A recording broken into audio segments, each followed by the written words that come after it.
الحمد لله رب العالمين والصلاة والسلام على أشرف الأنبياء والمرسلين ورحمة للعالمين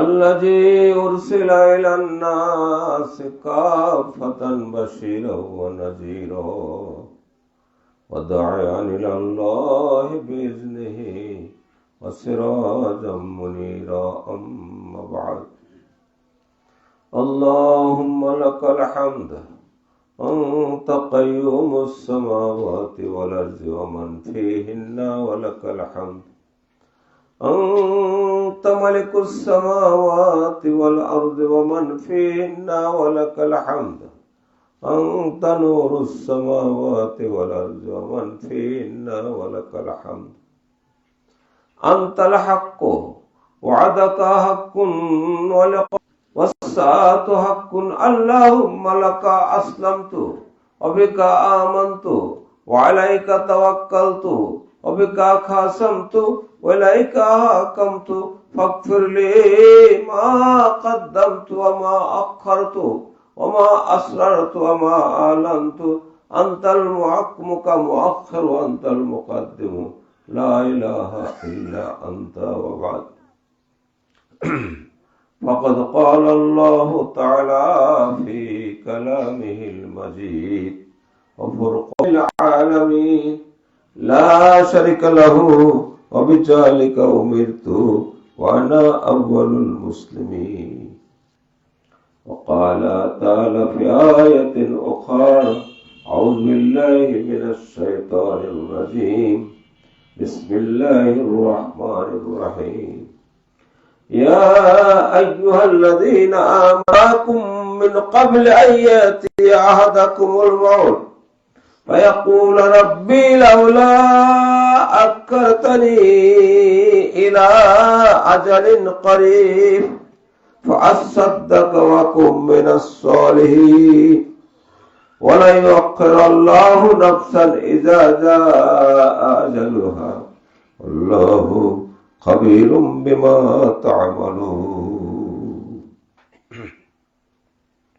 আখিরাতের কাজকে প্রাধান্য দিয়ে শুক্রবারের এই সালাত আদায়ের উদ্দেশ্যে একত্রিত হয়েছি যে আল্লাহ রাব্বুল আলামিন আমাদের দুনিয়ার চাহিদা উপেক্ষা করে আখিরাতকে প্রাধান্য দিয়ে দোজখের ভয়ে জান্নাতের আশায় এখানে নিয়ে আসলেন। সেই জন্য আল্লাহর দরবারে প্রাণ করে শুকর আদা করি বলে আলহামদুলিল্লাহ। আসার সময় দেখলাম অনেকেই আজকের এই শুক্রবার জন্য প্রস্তুতি নেয় নাই। কেউ যাচ্ছে এখন ঘাস কাটতে, কেউ যাচ্ছে ব্যবসা বাণিজ্যের তালে অন্য জায়গায়, মানে দুনিয়াকে প্রাধান্য দিয়েছে আখিরাতের তুলনায়। অথচ যার হাতে দুনিয়া, যিনি আপনার রেজেক এবং অন্য সবকিছুর মালিক, তার কাজটা বাদ দিয়ে আমরা আমাদের অনধিকার চর্চা বলা হলো যে জায়গায় আপনার অধিকার নাই সেই জায়গায় নাক গলানো, একে বলা হয় অনধিকার চর্চা।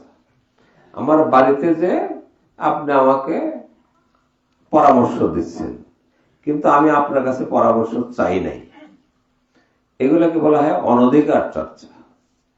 অনধিকার চর্চা মানে যে বিষয়ে আপনার কোনো হাত নাই, যে বিষয়ে আপনার কোনো ক্ষমতাও নাই, সেই বিষয়ে কিছু করাকে বলা হয় অনধিকার চর্চা।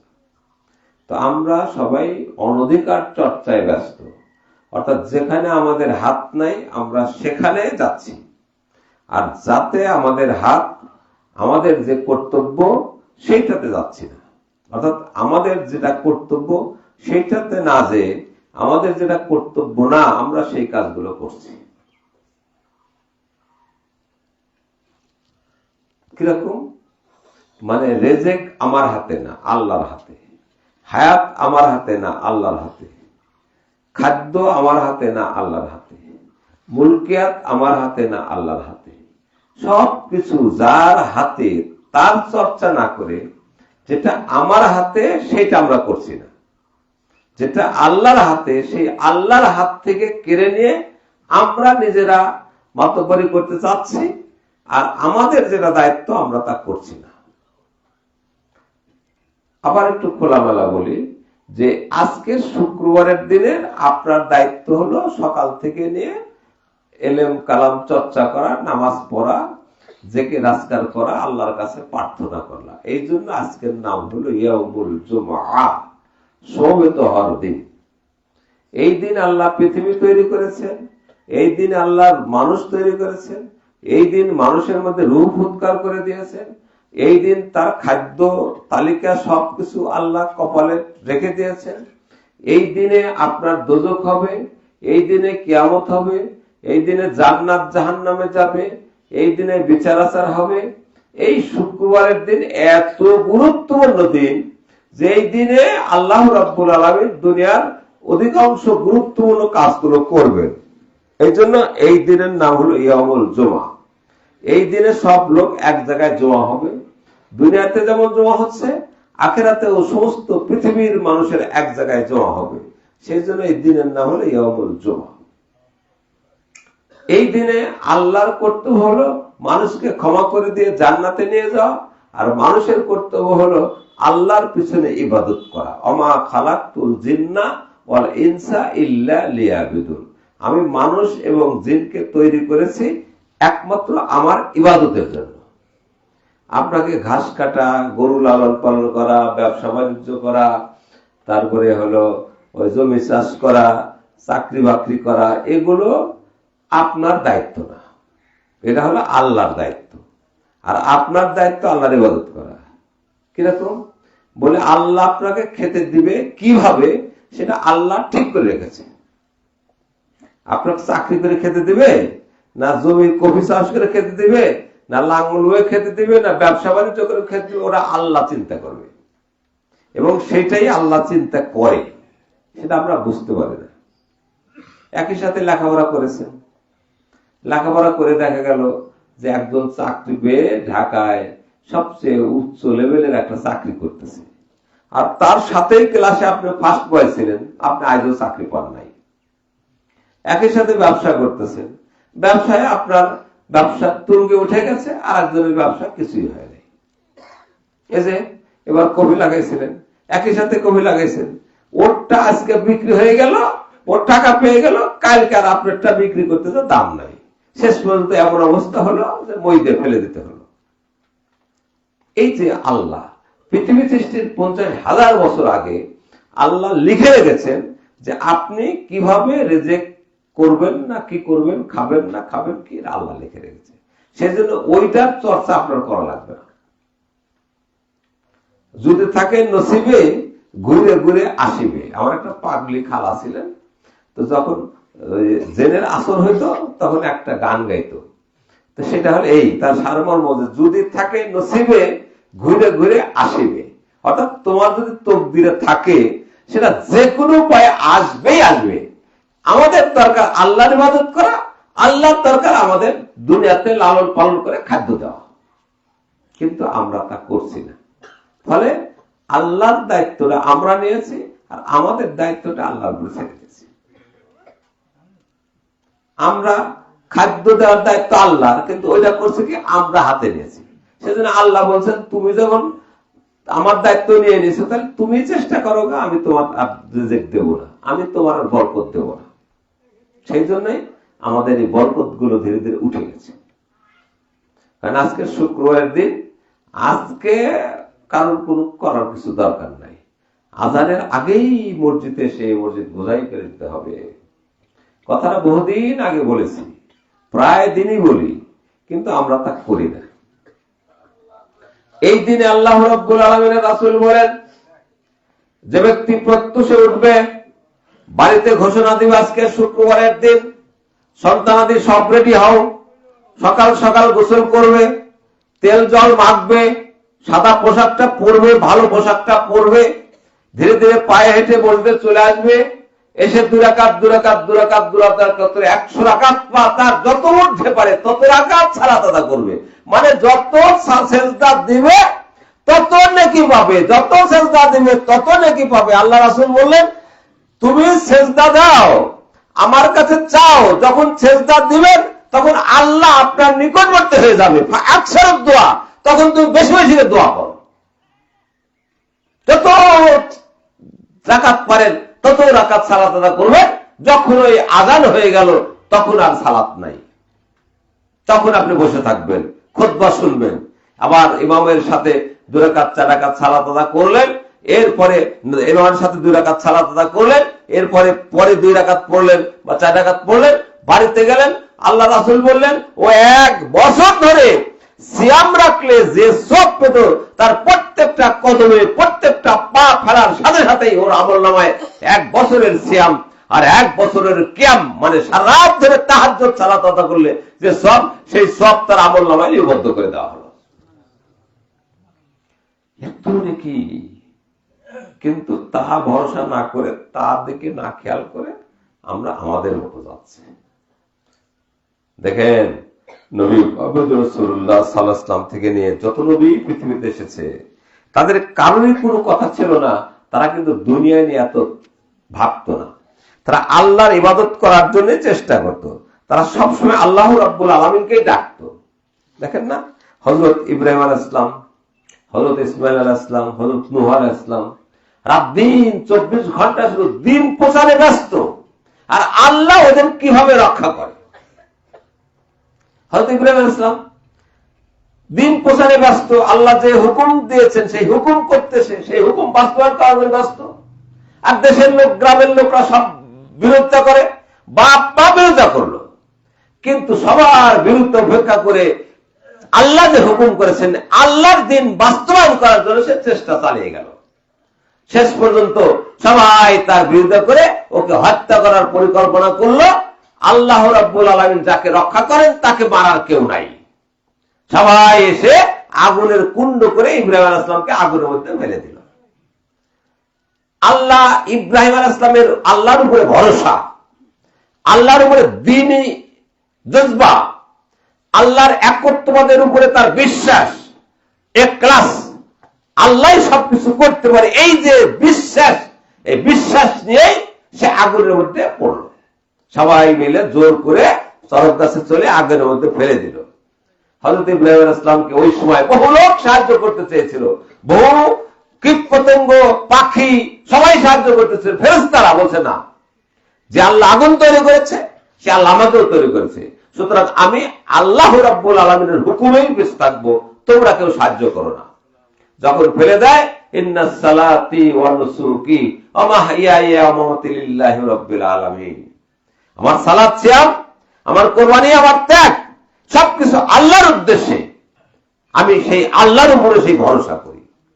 তার এই ভরসা শুনে আল্লাহ রাব্বুল আলামিন আকাশ থেকে আয়াত নাযিল করে দিলেন, ইয়া নারু কুনি বারদাও ওয়া সালামান আলা ইব্রাহিম, হে আগুন তুমি শান্তি শীতল ফুলের বাগান হয়ে যাও, ইব্রাহিমের জন্য গরম বাগান না, শান্তির আবহাওয়ার একটা বাগান হয়ে যাও। তাই হয়ে গেল। ইব্রাহিম আলাইহিস সালাম সেখান থেকে বের হয়ে চলে গেলেন, ইন্নী জাহিবুন ইলা রাব্বি সাইয়াহদিন, আমি চলে যাচ্ছি আল্লাহর দিকে, তিনি আমাকে পথ দেখাবেন। তাও কোনো মানুষের সাহায্য নাই, মানুষের কোনো কিছু পায় নাই, দুনিয়া নিয়ে চিন্তা করেন নাই। নূহ আলাইহিস সালাম তাই, মুসা আলাইহিস সালাম তাই, ঈসা আলাইহিস সালাম তাই, নবী মুহাম্মদ রাসূলুল্লাহ সাল্লাল্লাহু আলাইহি ওয়াসাল্লাম তিনিও সেই একই উদ্দেশ্যে সবকিছু করেছেন। তাদের যুগের লোকদেরও সেই একই অবস্থা ছিল। সুতরাং আমাদের কর্তব্য হলো আল্লাহর ইবাদত করা, আর আল্লাহর কর্তব্য হলো আমাদের দুনিয়াতে টিকে রাখা, খাদ্য দেওয়া। আসলে আল্লাহর দায়িত্ব আমরা নিয়েছি। আল্লাহ বললেন, কুলিল্লাহুম্মা মালিকাল মুলকি তুতিল মুলকা মান তাশা, এই মুলুকের অধিকারী আমি, যাকে খুশি আমি মুলুক দিয়ে দেই, আর যার কাছ থেকে খুশি মুলুক কেড়ে নেই। যাকে রেজেক বেশি করে দেই, কাউকে রেজেক কম করে দেই, কারো সম্মান বৃদ্ধি করে দেই, কারো সম্মান কমে নেই, সবকিছু আমার হাতে। আমরা তা মনে করলাম না, বলছে না, এই মুলুকটা আমাদের হাতে, আমি জোর করে থাকবো। একজন বললো যে আমি 41 পর্যন্ত থাকবো, আল্লাহ বললেন 41 ঘন্টা আছে কিনা তুমি সেটা চিন্তা করো। দেখেন কি অবস্থা, কি হইলো, এবার আমরা আমি কিছু বলতে চাচ্ছি না। এত কিছু চোখের সামনে ঘটে যাওয়ার পরেও আমাদের বিশ্বাস নাই। কোটি কোটি কোটি টাকা নিজেকে রক্ষার জন্য জমা রেখেছি, বিছনার নিচের টাকা, ব্যাংকের টাকা, যত রকমের সুইস ব্যাংক আছে সমস্ত টাকা, টাকায় টাকা গোটা বোঝাই হয়ে গেছে, কিন্তু সেই টাকা তার একটু কামে লাগলো না। সেদিনকে একটা খবরে দেখা গেল যে বিলাস বহুল বাড়ি গদিতে যে থেকেছে, সেই গদির দামই কত লক্ষ লক্ষ টাকা, কিন্তু জেলখানাতে আছে শুধু ফ্লোরে, তার একটা দেয় নাই, মানে কম্বলও দেওয়া হয় নাই, তারপরে একটা কিছুই নাই, শুধু শানের উপরে গোল পাঠতেছে। আমাদের এগুলো হোশ হয় না, আমাদের এটা চিন্তা হয় না, আমরা বুঝি না, মনে করি যে না আমাদেরই সবকিছু আমাদের। সেই জন্য ব্যবসা বাণিজ্য, টাকা করি, জমি জমা, বাড়ি গাড়ি, এগুলো আপনার একটাও না, কোনটাই আপনার না। আল্লাহ বললেন আমানু, হে ঈমানদারগণ, লা তুলহিকুম আমওয়ালুকুম ওয়ালা আওলাদুকুম আন যিকরিল্লাহ, আল্লাহর জিকির থেকে, আল্লাহর ইবাদত থেকে তোমাদের জন্য তোমাদের টাকা পয়সা এবং তোমাদের সন্তানাদি তোমাদের বিরত না রাখে। আমরা দুনিয়ার যত কাজ করি সব দুইটার জন্য, একটা হলো বাড়ি গাড়ি তৈরি করবো, আর একটা হলো সন্তানাদি খাবে। আমার খেতে আর কত টাকা লাগে, কিন্তু আমার ছেলেরা খাবে, আমার সন্তানাদি খাবে, আমার এই বাড়ি আমার ছেলেরা থাকবে। এই আল্লাহ সেইটাই বললেন, তোমাদের জন্য আল্লাহর জিকির থেকে, মসজিদে আসার থেকে বিরত না রাখে। কে বিরত রাখবে? বলে তোমাদের সন্তান এবং তোমাদের ছেলেরা, না তোমাদের দ্বন্দ্ব হলো। আরেকটু দোকানটা চালু করলেই মনে হয় আর দুইটা গ্রাহক আসতো, আর এক পাই নিরাইতে পারলেই তো আমার জমিটা অনেক ঊর্ধ্বে গেল। এই একটুখানি সার দেওয়া বাকি, একটুখানি বীজ দেওয়া বাকি, একটু শুক্রবার দিন গেছে অবেলায় বীজ দিতে, আর এক পাই বেঁধে গেছে। এই এক পাই ফিরেও আসতে পারে না, আবার যেতেও পারে না। এই যে কাজগুলো, আল্লাহ সেই কথা বললেন যে তোমাদের সন্তানাদি আর তোমাদের সম্পদ, তোমাদের মালামাল, তোমাদের এর থেকে তোমাদের জন্য আল্লাহর জিকির থেকে তোমাদের বিরত না রাখে। ওমাইয়াফআল যালিকা, যারা সন্তানাদির জন্য এবং ধন দৌলতের মোহে আল্লাহর জিকির থেকে বিরত থাকবে, মসজিদে আসতে দেরি করবে, খুব আরম্ভ হয়ে গেছে, আসার নামে নাম নাই, বলছে সেটা বলছে যে দেরি করবে। ওমাইয়াফআল যালিকা, যারা এই কাজগুলো করবে, ফাউলাইকা হুমুল খাসিরুন, তারা অবশ্যই ক্ষতিগ্রস্ত ইহকালে এবং পরকালে। তারা ইহকালেও ক্ষতিগ্রস্ত হবে, পরকালেও ক্ষতিগ্রস্ত হবে। শোনো, এই মাল তো আমি দিয়েছি, তো এইবার তোমাদের পরীক্ষা হবে, তোমরা পরীক্ষা করো। কি? ওয়ানফিকু মিম্মা রাযাকনাকুম, যে রিজিক আমি তোমাকে দিয়েছি তা তোমরা দাও আল্লাহকে। দেখছেন, বলে যে রিজিক আমি তোমাদের দিয়েছি, ওয়ানফিকু, তোমরা খরচ করো, মিম্মা রাযাকনাকুম, যে রিজিক আমি তোমাদের দিয়েছি। রিজিক আপনি দেন নাই, টাকা পয়সা আপনার নাই। যখন আমরা এখানে আসি, 82 সালের থেকে আপনাদের গ্রামে আসি, তখন দেখেছি এই আকাশ ভাইয়ের এই ঘর ছাড়া বলে পাকা ঘর খুব কম লোকের ছিল। আকাশ ভাইয়ের এই ঘরটা আমরা দেখেছিলাম, তো পাকা ঘর কম ছিল। এখন প্রত্যেকের বাড়িতে আলিশান বিল্ডিং, মানুষ কিন্তু কেউ গরিব নাই, সব ধনী হয়ে গেছে। এই জিনিসগুলা কে দিয়েছে? বাপ মার থেকে তো এত সম্পদ পান নাই, ব্যবসা বাণিজ্য এটা সেটা করে সব তুঙ্গে উঠে গেছে। আমরা নিজেরাই খালি হাতে গাং নিতে আসলাম, মাত্র চাকরি করলাম, ধীরে ধীরে এক বাড়ি জমি জমা নিয়ে পাকা ঘর, দোতলা পাকা ঘর হয়ে গেল। এটা কে? অথচ আমার সাথে এক বন্ধু আজও বন্ধু চাকরি পায় নাই, ঘুরে ঘুরে বেড়াচ্ছে। আমাদের তারিকুজ্জামান বাচ্চুর আর দুই ভাই, ও আর বাচ্চুর বড়, আর ওর ছোট নাম লিটন, ওর তৌহিদুজ্জামান। ওর বাপ ওই ছোট ছেলেকে মানুষ করার জন্য এতই খরচ করা করলো, প্রত্যেকটা বিভাগে ফার্স্ট ক্লাস পাস হলো, কুষ্টিয়া বিশ্ববিদ্যালয় থেকে ফার্স্ট ক্লাস পাস। অত দামি সার্টিফিকেট আমাদের গাঙ্গে থানায় নাই। মানসার প্রত্যেকটা দাখিল, আলেম, ফাজেল, কামেল সব ফার্স্ট ক্লাস, ইউনিভার্সিটিতে ফার্স্ট ক্লাস।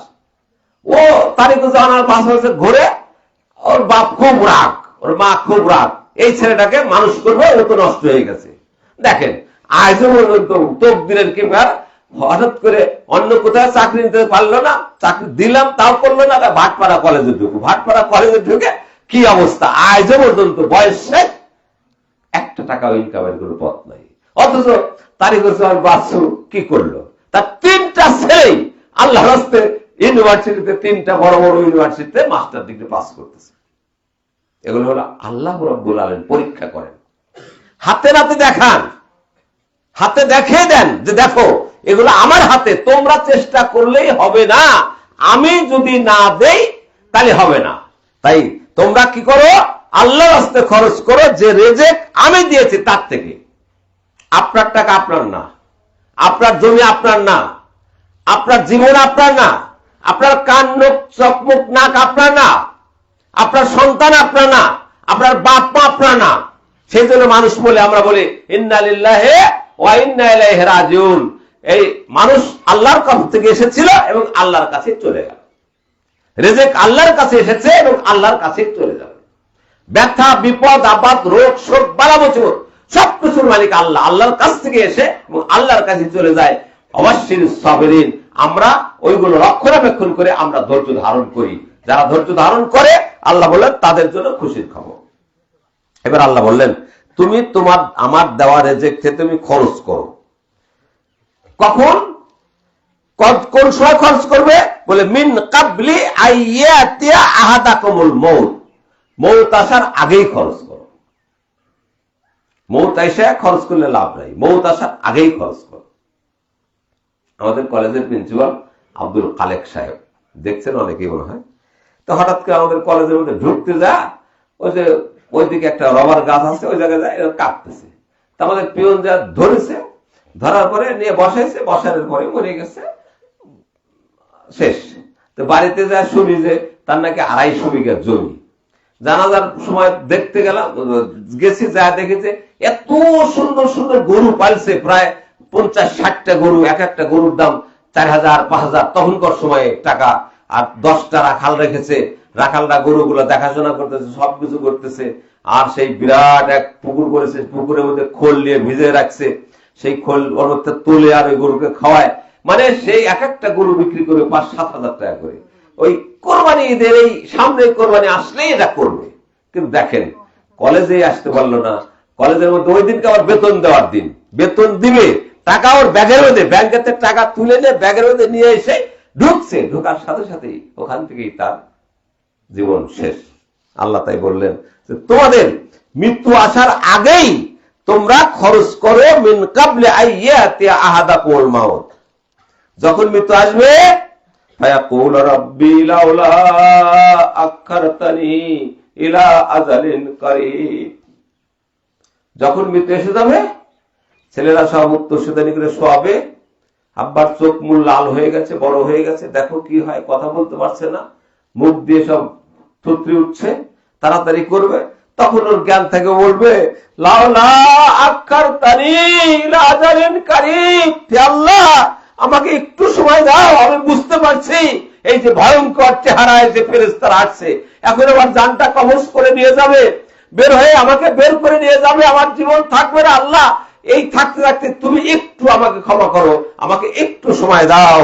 ফাআসাদদাকা ওয়া আকুম মিনাস সালিহিন, আমার যা সম্পদ আছে সমস্ত সম্পদ আমি তোমার নামে সব বিলিয়ে দেব এবং আমি ভালো মানুষ হয়ে যাব, আর একটু খারাপ কাজ করব না, সব কাজ ভালো করব। আল্লাহ তুমি আমাকে সময় দাও। আল্লাহ বলবেন ওয়ালা ইউআখিরুল্লাহু নাফসান ইযা জা আজালুহা, তোমাকে তো বলে দিয়েছিলাম যে এতদিন এত সময় তোমার কপালে লিখেছে তুমি বাঁচবে, তুমি যে কি করতে আমি জানি, তোমার এক মুহূর্ত আর সময় দেওয়া হবে না। আল্লাহু খাবীরুম বিমা তা'মালুন, আল্লাহই ভালো জানেন যে আমি কে কি করতাম। আল্লাহ বলেন ইয়া আইয়ুহাল্লাযীনা আমানু, হে ঈমানদারগণ শোনো, আনফিকু মিম্মা রাযাকনাকুম, আমি যে রিজিক তোমাদের দিয়েছি তার থেকে খরচ করো, মিন কাবলি আইয়াতিয়া, ওই দিন আসার পূর্বে, লা বাইউন ফিহি ওয়ালা কুল্লাতুন ওয়ালা শাফাত, যেদিন কোনো বন্ধু বান্ধব কোনো কাজে আসবে না, যেদিন তোমার জন্য কেউ শাফায়াত করবে না, যেদিন তোমার জন্য কোনো বদলা কেউ দিবে না, বিনিময় গ্রহণ করা হবে না, সেই দিন আসার আগেই তুমি খরচ করো। আল্লাহ বললেন আল্লাযীনা ইউকিমুনাস সালাতা, যে ব্যক্তি নিয়মিত সালাত কায়েম করে, ওয়া ইউনফিকুনা মিম্মা রাযাকনাকুম, আমি যে রিজিক দিয়েছি রিজিক থেকে যে দান করে, সিররা ওয়া আলানিয়াতান, গোপনেও দান করলো এবং প্রকাশ্যেও দান করলো, মিন কাবলি আইয়াতি ইয়াউমুন, ওই দিন আসার পূর্বেই, সেদিন তাকে উত্তর শীতানি করে শোয়াবে, সেই দিন আসার আগেই যে এই কাজগুলো করলো, আল্লাহ রাব্বুল আলামিন বললেন সে আমার অত্যন্ত প্রিয় বান্দা, তাকে আমি জান্নাতে ফেরদাউস দান করে দেব। ইন্নাল মুসাদ্দিকিনা ওয়াল মুসাদ্দিকাতি ওয়াকরাযুল্লাহু কারযান হাসানা ইউজাফু লাহুম ওয়া লাহুম আজরুন কারীম। আল্লাহ বললেন যারা, যে মহিলারা দান করে, যে পুরুষেরা দান করে, এবং আকরাযুল্লাহু কারযান হাসানা, আল্লাহকে কর্জ দেয়। দান করা এক জিনিস আর কর্জ দেওয়া এক জিনিস। কর্জ দিলে ফিরে পাওয়া যায়, আর দান করলে ফিরে পাওয়া যায় না। আল্লাহ বললেন ওয়াকরাযুল্লাহ কারযান হাসানা, যারা আমাকে কর্জ দেয়, উত্তম কর্জ দেয়, ভালো কাজের কর্জ দেয়, ইউজাফু লাহুম আলাহুম আজরুন কারীম, আমি তাকে এই কর্জ দেওয়ার সময় অনেক গুণে আবার ফিরিয়ে দেই এবং তাকে দয়াদ্র এবং রহমতপূর্ণ বরকতপূর্ণ রিজিক আমি তাকে দিয়ে দেই। যে যত বেশি দান করবে আল্লাহ দুনিয়াতে তাকে তত বেশি দিবে। কিন্তু দানের মধ্যে রিয়া যেন না থাকে, দানের মধ্যে যেন লোক দেখানো না থাকে, দানের মধ্যে যেন দুনিয়ার কোন লোভ না থাকে। আপনি দান করবেন, কিন্তু সেখানে যেন একটু লোভ না থাকে, মানুষ আমাকে দাতা বলল, আমি এত টাকা দিলাম, আমি হনুকি হনুমান। বুঝলে, তেঁতুলগড় এক মসজিদে একজন 12 লাখ টাকা দিছে, দেওয়ার পরে এখন সে ঢাকার থেকে টাইলস নিয়ে এসে, এখানে আল্লাহ এবং এখানে মোহাম্মদ লিখবে, ঢাকার থেকে নিয়ে এসে দামি টাইলস, আর এখানে একটা বিরাট করে দিবে, যে মিনার বানাইছে, মিনার যে পাওয়া যায় না, সেগুলা নিয়ে আসছে। তো গ্রামের লোকরা বলছে না গো, এটা করা যাবে না, এটা ইসলামে নাই, আমাদের হুজুররা নিষেধ করে। বাদ দে তার হুজুর টুজুর, কোথায় নজর হুজুর, নুরুল হুজুরের কেনা হলো, কত বড় বড় হুজুর ঢাকায় আছে, তাদের দেখছে বাইতুল মোকাররম আছে, অমুক জায়গায় আছে, অমুক জায়গায়, বাদ দে সব, আল্লাহ মোহাম্মদ লিখবো। তো জনগণ বাধা দিছে, বাধা দিলে ওই সময় লেখে নাই। পরে দুপুরবেলা সব মানুষরা খাইতে রেতে গেছে, মিস্ত্রিটা ও জোর করে এসে মিস্ত্রিদের বলছে লাগাও, মিস্ত্রি এখানে আল্লাহ এখানে মোহাম্মদ লিখছে, আর এখানে সব টাইলস, সুন্দর টাইলস লিখছে, লা ইলাহা ইল্লাল্লাহ মুহাম্মদ লিখছে। সন্ধ্যার সময় লোকেরা আসরের সময় সালাত আদায় করতে এসে দেখেছে, কিরে আমরা নিষেধ করলাম, আরো হ্যাঁ আমি 12 লাখ টাকা দাম করছি, আমার থাকবে না, আমি 12 লাখ টাকা দাম করছি। তারপরে মানবে না কিছু কথা, তো কিছু ছেলেপেলে আছে দাঁড়াতর টাকা দেখাচ্ছে, করছে কি রাত্রে ছেলেপেলে এসে ওটা ভাঙছে, ভাঙে ওখানে জড়তে রেখে দিছে। সকালবেলায় দেখেছে ওগুলো নাই, এই লেগে গেল গন্ডগোল, দুই পক্ষ হয়ে গেল। ও বলছে হ্যাঁ ও দান করছে 12 লক্ষ টাকা, এত বড় কথা, ওর দেবো না। ও এসে টাকার গরম এসে থানায় কেস করলো। যেমন কতগুলো দুষ্ট লোকরা আছে তারা এই করতেছে, আল্লাহ মোহাম্মদ ভেঙে দিছে।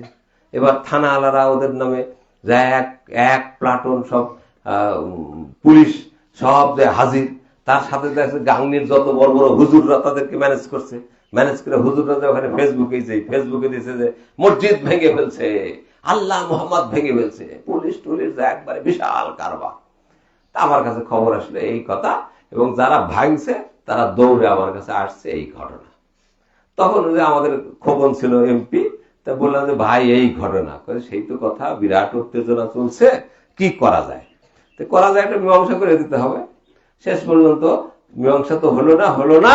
এইবার হুজুররা, গাংনির বড় বড় হুজুররা সবাই, আপনার সেই হুজুরদের আপনার চেনেন, সব ওখানে হাজির, ফেসবুকে হাজির, ইত্যাদি ইত্যাদি। এই গল্প করলে তো সময় চলে যাবে। এরপরে কি হলো, শেষ পর্যন্ত সেটা এমপি দেখলো যে আমিও পারবো না, দুই পক্ষ, কার ভোট নষ্ট হবে আর কার ভোট কার পক্ষে যায়, আর ভোটের আমাদের এমপি মেম্বার তো ভোটে পাগল, কার দিকে ভোট রায় দেবে। শেষ পর্যন্ত বললো যে এসপি সাহেবের কাছে দিল। এসপি সাহেব আমাদের ডাকলো, তার মধ্যে ওই মসজিদের লোকরা রাখছে, আপনাদের মমিন হুজুর, আপনাদের ইমাম সাহেব, এবার এই হানাফির থেকে হুজুর তো এবার মসলা মশাইল খুব বেশি জানে। যখন হারাভাঙ্গা মাসায় লেখাপড়া করে তখন ও অত্যাচারে, আর একটা আছে হারাভাঙ্গা মাসায়, এই আমরা ক্লাস নিতে পারতাম না। যখন একটু পড়াবো, হ্যাঁ হুজুর এটা তো এই ফেকার কেতাবে এই আছে, তাহলে এর জবাব কি? মানে প্রত্যেকটা পড়াতে একদিনের পড়া কমপক্ষে 10 দিন কামাই করে দিবে আপনাদের এই মোমিন হুজুর, বুঝলেন কথা? মানে সবসময় একটা না একটা বাধা দিবেই। আর ওর ওই বাধার জন্য আমাদেরও সারা রাত ধরে পড়াশোনা করতে হয় যে কালকে ও কোন দিকে প্যাঁচ লাগাবে, কোন কথা লাগাবে, সেই প্যাঁচের আবার জবাব দেওয়া লাগবে, নইলে তোর কাছে আমি হেরে যাবো। এইভাবে ধরতে গেলে মমিন হুজুর আর ওই রুহুল্লাহ এই দুইজন আমাকে হুজুর বানাইছে। আগে অত মস্তা মাসেল ই করতাম না, তো মমিন হুজুরকে সাথে করে নিয়ে গেলাম সেই এসপি অফিসে। মমিন হুজুর আর আমি গেলাম, যাওয়ার পরে এসপি সাহেব ওদের একদিকে বসতে দিল, আমাদের একদিকে বসতে দিল। এবার বলো যে ওই আল্লাহ মোহাম্মদ ভাঙছে কেডা? বলে না, আল্লাহ মোহাম্মদ ভাঙ্গা হয় নাই, তুলতে যে দু একটা ভেঙে যেতে পারে, কিন্তু ওটা সসম্মানে তুলে রাখা হয়েছে। বলে কেন ওটা তুললেন, ওখানে লাগাইতে দেওয়া হয় নাই? বলে মমিন হুজুর দলিল আদিল্লা বাড়ির থেকে ঠিকঠাক করে নিয়ে গেছিল, বিশাল এক দলিল ফর্দি পরে পরে শোনাচ্ছে যে এই যে আল্লাহ রাসূল এটা করেন নাই, সাহাবায়ে কেরাম করেন না, তাবে তাবিন করেন নাই, এমনকি ইমাম আবু হানিফাও এটা করেন নাই, এমনকি মসজিদের গায়ে আল্লাহ মোহাম্মদ লেখা পৃথিবীর কোন জায়গাতেও, সৌদি আরব বলেন অন্য জায়গায় নাই, এটা হাদিসের ভাষায় নিষেধ, এটা গোপনীয় শিরক। দলিল আদিল্লাতে যখন বুঝাই দিল, তাই তো এসপি সাহেব বলতো ঠিকই তো, তাহলে আপনার জবাব দেন। হানাফিদের বললো, ওদের মধ্যে যত গাঙ্গে ওই মেহেরপুর জেলার বড় বড় হানাফি আছে, বলে আপনার জবাব দেন। ওরা কয় যে এটা তো হবে না, আমরা তো শুনে আসছি। বলে শোনা কথা নিয়ে আপনার লাফান কেন, আর শোনা কথা নিয়ে ওখানে ফেসবুকে দিলেন কেন? আচ্ছা মতোই করলো। এদিকে থানার ওসি সাহেব 10,000 টাকা ঘুষ খাইছে, মানে আমাদের লোকদের ধরার জন্য। আর ওসি সাহেব বলছে স্যার তাহলে এক কাজ, এখানে তো হলো না, তাহলে মসজিদের ওই গেটে লাগা দেই লা ইলাহা ইল্লাল্লাহ।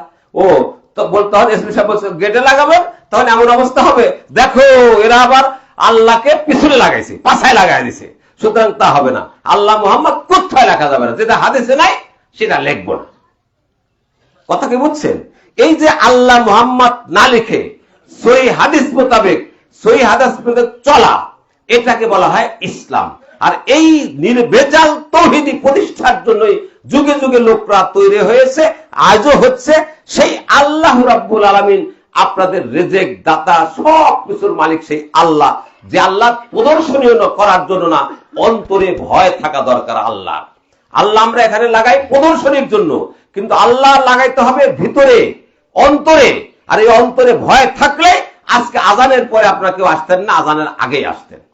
আল্লাহ বললেন শোনো, আমাকে তোমরা কর্জ দাও, মানজাল্লাযী ইউকরিজুল্লাহু কারজান হাসানা, আমাকে তোমরা অর্থ কর্জ দাও, টাকা দাও, ফায়ুজাইফু লাহু আজাফান কাসীরা, আমি তোমাদেরকে অনেক গুণে সেই অর্থটা বৃদ্ধি করে দেব। কোথায় দেবা? আমাকে কর্জ দিয়ে কি করবা? আল্লাহ বললেন মামবানা মাসজিদান বানাল্লাহু বাইতান ফিল জান্নাহ, যা আল্লাহকে সেজদা দেওয়ার জন্য মসজিদ তৈরি করলো, আল্লাহকে সেজদা দেওয়ার জন্য যারা জায়গা তৈরি করলো, আল্লাহ রাব্বুল আলামিন ওই যে টাকা আল্লাহকে কর্জ দিলেন, সেই টাকা দিয়ে জান্নাতে আপনার জন্য বিশাল প্রাসাদ তৈরি করে দিল। সুবহানাল্লাহ। সবাই গিয়েছেন, ডাউন করে বসেন। আল্লাহ বলছেন কি, যারা আমাকে কর্জ দিল, এই কর্জের টাকা দিয়ে আমি তাদের জন্য জান্নাতে বিশাল প্রাসাদ তৈরি করে দিলাম। নবী মুহাম্মদ রাসূলুল্লাহ সাল্লাল্লাহু আলাইহি ওয়াসাল্লাম বললেন শোনো গো, বলে কি, তোমরা আল্লাহকে যেটা দিবে হক টাকা, হালাল টাকা দিবে। তোমরা মান তাসাদ্দাকা বিআদলিন তামারাতিন, কারোর টাকা নাই কিন্তু অল্প একটু আছে, একটা আদলা পরিমাণ টাকা আছে, বা একটা খেজুরের ছিলকা পরিমাণ টাকা আছে, বা তাই আছে, তাও দাও। আল্লাহ বললেন যে ব্যক্তি দিল, ওয়ালা ইউতাকাব্বালু ইল্লা তাইয়্যিবা, আল্লাহ পবিত্রতা ছাড়া সেটা নেয় না। আল্লাহ যা নেয় পবিত্র সেইটাই নেয়। যখনই আপনি দিলেন, আল্লাহ রাব্বুল আলামিন বললেন তোমাদের বাড়িতে গরুর বাচ্চা থাকে না, ঘোড়ার বাচ্চা বা উটের বাচ্চা যখন হয়, তোমরা যখন তাকে লালন পালন করো, একদিন দেখতে দেখতে দেখতে দেখতে অনেক বড় হয়ে যায়, তোমরা বুঝতেই পারো না তোমার গরুর বাচ্চাটা কত বড় হয়ে গেছে। আল্লাহ রাব্বুল আলামিন তোমার ছোট্ট একটা আদলা পরিমাণ সম্পদ তুমি দিয়েছো, সেইটা লালন পালন করতে করতে এত বড় হয়ে যায় যে পাহাড় সমতুল্য হয়ে যায়। হাসরের ময়দানে যেদিন নেকি বদি ওজন করা হবে, তখন তোমার ওই পাহাড় পরিমাণ নেকি এনে তোমার নেকির পাল্লায় ওজন দেওয়া হবে। আপনি জানেন না, অত টাকাই দান করেন নাই, আপনি বোঝেন আমি তো দিয়েছিলাম 8 আনা, সেই 8 আনা এত বড় হতে হতে হতে হতে নেকির পাল্লা বোঝাই হয়ে গেল, নেকির পাল্লা বোঝাই হয়ে যাবে। সেই জন্য অবশ্যই অবশ্যই আপনাকে যার যা আছে তাই আল্লাহর রাস্তায় দান করতে হবে। কারণ টাকা আপনার না, আপনি আসছেন খালি হাতে, চলে যাবেন খালি হাতে। এই খালি হাতে যাওয়াটাই হলো মর্যাদাপূর্ণ। দেখুন নবী মোহাম্মদ রাসূলুল্লাহ সাল্লাল্লাহু আলাইহি ওয়াসাল্লাম উত্তর সেদারে তাকে প্রায় অর্থাৎ আয়েশার কোলের মধ্যে আছে। আয়েশাকে জিজ্ঞাসা করছে, আয়েশা তুমি দেখো তো আমার বাড়ি ঘরে কিছু আছে কিনা। অথচ ওই দিনকে ল্যাম্পো জ্বালাইছে, ল্যাম্পো জ্বালানোর মতো তেল নাই। বাতি জ্বালাবে যে বাতি জ্বালাবে রাত্রে, ওই রাত্রে তেল নাই, অন্ধকারে আছে। আয়েশার কোলের উপরে মাথা দিয়েছে, একবার পানি ঢালতেছে, একবার উঠতে সুস্থ হচ্ছে, আবার শুয়ে পড়তেছে, বলছে তাড়াতাড়ি আমার জন্য 7 কুয়ার থেকে পানি নিয়ে আসো। মানে 7 কুয়ার অনেক বেশি পানি আনো, ঠান্ডা পানি আনো, ঠান্ডা পানির মধ্যে আমাকে ডুবিয়ে রাখো। আল্লাহ রাসূলকে ঠান্ডা পানির মধ্যে ডুবিয়ে রাখতেছে, আবার তুলতেছে, মাথায় জ্বর পড়ে দিচ্ছে, আবার ইচ্ছে। এইভাবে মৃত্যু যন্ত্রণা এসে গেছে, মৃত্যু হবে, একটু গরম, চরম মানে অস্থিরতা। সময় জ্ঞান ফিরে যাচ্ছে, সময় জ্ঞান আসতেছে। জ্ঞান আসলেই বলছে আমার ঘরে কিছু নাই তো। বলে না আমার ঘরে কিছু নাই। বলে দেখো কিছু নাই তো। বলে না আমার ঘরে কোনো খাবার টাবার কিছু নাই। বলে ভালো করে দেখো। সব স্ত্রীরা খুঁজছে, বাড়ি ঘর যা আছে, খেতা বালিশ, ঝোটনা কাঁসা যা আছে, মাটির যা আছে, সবগুলো খুঁজে খুঁজে খুঁজে দেখ কিচ্ছু নাই। পরে একজনের ঘরের থেকে মাত্র 5 টাকা বা 9 টাকা পাওয়া গেল। তাড়াতাড়ি দান করো। পাওয়া গেল। সকালবেলা যেই দান করলো, সকালবেলা একদম ভোরে ফজরের নামাজের পরে সব দান করে দিল। সঙ্গে সঙ্গে নবী মুহাম্মদ রাসূলুল্লাহ সাল্লাল্লাহু আলাইহি ওয়াসাল্লাম কিছুক্ষণ পরেই সূর্য একটু উঠেছে, একটু সুন্দর আবহাওয়া যেই হয়েছে, তখন এই নবী মুহাম্মদ রাসূলুল্লাহ সাল্লাল্লাহু আলাইহি ওয়াসাল্লাম আল্লাহর কাছে চলে গেলেন। আল্লাহ রাসূল এসেছিলেন খালি হাতে, গেলেন খালি হাতে। রাসূল বলছেন যে আমি নবী, আল্লাহ আমাকে খালি হাতে পাঠিয়েছে, আর আমার ঘরে সম্পদ থাকবে, আর আমি সেই অবস্থায় আল্লাহর সাথে দেখা করব। এটাই হলো ইসলাম। আসছি খালি হাতে, যাবো খালি হাতে। মাঝখানের সম্পদ গুলো আল্লাহ আমাদেরকে দেখাশোনার জন্য দিয়েছে, সৎ পথে ব্যয় করার জন্য দিয়েছে। সুতরাং এই কাজগুলো আমরা করবো ইনশাআল্লাহ আজিজ। যে কাজ আপনারা আরম্ভ করেছেন, এতে ভয় পেলে হবে না। হ্যাঁ, শুনে আমাদের ভয় লাগতেছে, ভয় পেলে হবে না। এইটাই হবে আপনাদের আখিরাতে পরকালে নাজাতের মুক্তির একটা উসিলা। যত লোক এই জায়গায় সেজদা দেবে, কিয়ামত পর্যন্ত মসজিদটা যতদিন পর্যন্ত টিকে থাকবে, যারা জমি দান করেছিল, যারা পূর্বের মসজিদ করেছিল, ইট দিয়েছিল, পাথর দিয়েছিল, যারা যে পরিশ্রম করেছিল, সেটা তো নাকি পাচ্ছেই পাচ্ছে। আবার এখন তার উপরে ভেঙে যে ভিত দেওয়া হচ্ছে, এই ভিত যত বড় হবে, যতদিন টিকে থাকবে, যত লোক সেজদা দিবে, সেজদা দেওয়ার সাথে সাথেই সেই যে পূর্বপুরুষ থেকে নিয়ে সবাই এর সমান পরিমাণ সওয়াব তাদের আমলনামায় যেতেই থাকবে, যেতেই থাকবে, যেতেই থাকবে। নবী মুহাম্মদ রাসূলুল্লাহ সাল্লাল্লাহু আলাইহি ওয়াসাল্লাম বলেন যে রাসূলুল্লাহ সাল্লাল্লাহু আলাইহি ওয়াসাল্লাম আল্লাহ থেকে একটি আছে, রাসূল বলছেন যে একজন মৃত্যুর কবরে, মৃত্যু অবস্থায় কবরে আছে জান্নাতি লোক, জান্নাতের আবহাওয়া তার কবরে আসতেছে, সে আনন্দেই সেখানে আছে। হঠাৎ করে দেখে এক সুন্দর আবহাওয়া আছে, জিজ্ঞাসা করছে ঘটনা কি? কালকে তো ভালোই ছিলাম, আবার তার চেয়েও ভালো আজকে। বলে তোমার সন্তানাদি তোমার জন্য দান করেছে, সুবহানাল্লাহ। তোমার সন্তানাদি তোমার জন্য দোয়া করেছে, রব্বে রাহমহুমা কামা রাব্বায়ানি সাগীরা। তোমার সন্তানাদি ভালো কাজ করেছে। তার পিতামাতা তত বেশি সেখানে আনন্দ থাকবে এবং আপনার জন্য তত দোয়া করবে, আর আপনার সম্পদ তত বৃদ্ধি হয়ে যাবে। আপনি বুঝতে পারবেন না যে কিসে সম্পদ বৃদ্ধি হলো আর কিসে সম্পদ করলো, দেখা যাবে না, কিন্তু আপনার সম্পদ বৃদ্ধি হয়ে গেল। বুঝবেনই না যে কিভাবে সম্পদ বৃদ্ধি হলো, আপনি চিন্তাই করতে পারবেন না। হঠাৎ করে দেখা গেল যে আপনার ছেলের চাকরি হওয়ারই কথা না, কিন্তু এত ভালো চাকরি হলো যে এক চাকরির কারণে গোটা গোষ্ঠী সয়লাভ হয়ে গেল। আবার আপনি দান করলেন না, কৃপণতা করলেন, আপনার সম্পদ সব রাখলেন, বোঝাই গেল না এক ব্যবসাতে এমন ঢল নামলো যে আপনার সব শেষ হয়ে গেল, সবকিছু শেষ আল্লাহর হাতে। সুতরাং বলা যেন না লাগে, একদম নবী মুহাম্মদ রাসূলুল্লাহ সাল্লাল্লাহু আলাইহি ওয়াসাল্লাম মেরাজে যাচ্ছেন, যাইতে দেখেছে মিস্ত্রিরা তাড়াতাড়ি কাজ করে বিশাল এক প্রাসাদ তৈরি করে ফেলছে। কি ব্যাপার? বলে এটা ওই তাদের নমুনা যারা দুনিয়াতে আল্লাহর মসজিদ, আল্লাহর ঘর তাড়াতাড়ি করে তাড়াতাড়ি নামাজের ব্যবস্থা করতেছে, এটা হলো তাদের জন্য। আবার কিন্তু যা দেখা যায় মিস্ত্রিদের কুর্নি ধরে বসে আছে, ইটও দেয় না, কিছু নেই। এরা বলে ওরা ওই যে সৎ কাজ করতে যারা অলসতা করে, সৎ কাজ করতে যে যারা ধীরস্থির করে, কাজ ঠিক মতো করে না, তাদের নমুনা। সুতরাং বহু কথা নবী মুহাম্মদ রাসূলুল্লাহ সাল্লাল্লাহু আলাইহি ওয়াসাল্লাম বলে গেছেন। আপনার জ্ঞানীগুণী লোক, সাহারবাটি গোটা গাংনী থানা, বরং মেহেরপুরের মধ্যে আহলে হাদিস অধ্যুষিত একটা গ্রাম। এত বড় আহলে হাদিসের গ্রাম গোটা মেহেরপুর জেলায় নাই। সুতরাং কাজ বেঁধে থাকবে না, আমরা দোয়া করি আল্লাহ যেন অতি সত্বর এই বিশাল প্রাসাদ নির্মাণ করে জান্নাতের পাথেয় জোগাড় করার ব্যবস্থা করে দেয়। আল্লাহ তুমি গ্রামের উপরে তোমার খাস রহমত নাজিল করো। যারা যা দিতে চেয়েছিল তার চেয়ে দ্বিগুণ তিনগুণ অর্থ দিয়ে নিজের সম্পদ বৃদ্ধি করার ব্যবস্থা করে দাও। আল্লাহ আমাদের সম্পদ তুমি বর্ত করে দাও। আল্লাহ আমাদের রিজিক তুমি বৃদ্ধি করে দাও। তুমি নিতে পারো, তুমি দিতে পারো আল্লাহ। সুতরাং আমাদের সবজিতে বা আমাদের ফসলে যে ঘাটতিগুলো যায় পরীক্ষার জন্য, আল্লাহ তুমি আমাদেরকে এর চেয়ে বেশি পরীক্ষায় ফেলো না, যাতে আমরা পাপী না হয়ে যায়, আমরা ইমান নষ্ট হয়ে যায়, সে ব্যবস্থা করো না আল্লাহ। আমাদের ইমানদার হয়ে টিকে থাকার ব্যবস্থা করে দাও আল্লাহ। তুমি আমাদের উপরে খাস রহমত নাজিল করো আল্লাহ। যাদের জমি জমা ব্যবস্থাপনার উপরে আজকে আমাদের প্রাসাদ, আমাদের এই মসজিদ নির্মিত হয়েছে, যে যতটুকু দোয়া করেছে, যে যতটুকু কাজ করছে তার সপরিমাণ নাই, তার অনেক গুণে বর্ধিত করে নাকি বৃদ্ধি করে দাও আল্লাহ। আমাদের বিপদ আবাদ দূর করে দাও আল্লাহ। আমাদের পিতা মাতা কবরে শুয়ে আছে, তার ব্যবস্থা করে দাও। আজকে আক্কাস ভাইয়ের জমির উপরে আমরা এখানে সালাত আদা করতেছি। আক্কাস ভাই আমাদের এই আহলে হাদিস আন্দোলনে মেহেরপুর জেলার দায়িত্বশীল ছিলেন, জানি না কি অবস্থায় আছে। তার সাথে সাথে আরো যারা আছে তাদের আমি কতজনের নাম বলবো। সাহারবাটি মানে হলো আমার গ্রাম, সাহারবাটির মানে হলো আমার আত্মীয়, সাহারবাটি মানে হলো যে আমি যেন এই গ্রামেরই সন্তান, এরকম মনে হয় আল্লাহ। যারা যে অবস্থায় যতটুকু নেকির কাজ করে আল্লাহ আজকে নাই পৃথিবীতে, আমরা দোয়া করি শুক্রবারে আল্লাহ তাদের কবর ক্ষমা করে দাও। আল্লাহুম মাগফির লাহুম ওয়ারহামহুম ওয়াফিহি ওয়াফু আনহুম ওয়াকরিম নুজুলাহুম ওয়াসসি মাদখালাহুম ওয়াকসিলহুম বিল মাই ওয়াসসালজাল বারদে ওয়াইযহুম মিন আযাবিল কবরি আযাবিন নার। সবাই বলেন আমিন। আল্লাহ ওয়াদখুলহুম ফি জান্নাতিল ফিরদাউস। সবাই বলেন আমিন।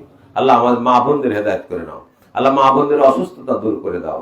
আমাদের মধ্যে যারা মুরব্বী আছে তাদের মুরব্বী সে অসুস্থতা দূর করে দাও আল্লাহ। আমাদের উপরে খাস রহমত নাজিল করো আল্লাহ। সাহারবাটির উপরে তুমি খাস রহমত নাজিল করো। আমাদের আল্লিফ বাইনা কুলুবিহিম, আমাদের ভ্রাতৃত্ববোধ দৃঢ় করে দাও। আমাদের মধ্যে হিংসা বিদ্বেষ দূর করে দাও। আমরা যেন সবাই আহলে হাদিসরা সমহারে এক জায়গায় সালাত আদা করে তোমার নৈকট্য লাভ করতে পারি, সেই ব্যবস্থা করে দাও। সবাই বলেন আমিন। আল্লাহ হযরত আদম আলাইহিস সালামের সেই দোয়া আমরা পড়ি, তাকে ক্ষমা করে দিয়েছো, আমাদেরও ক্ষমা করে দাও। সবাই বলেন রব্বির হামহুমা কামা রব্বায়ানি সাগীরা। রব্বির হামহুমা কামা রব্বায়ানি সাগীরা। বলেন রব্বানা আতিনা ফিদ দুনিয়া হাসানা ওয়া ফিল আখিরাতি হাসানা ওয়া কিনা আযাবান নার। রব্বানা তাকাব্বাল মিন্না ইন্নাকা আনতাস সামিউল আলিম ওয়া তুব আলাইনা ইন্নাকা আনতাত তাওয়াবুর রহিম। বারাকাল্লাহ।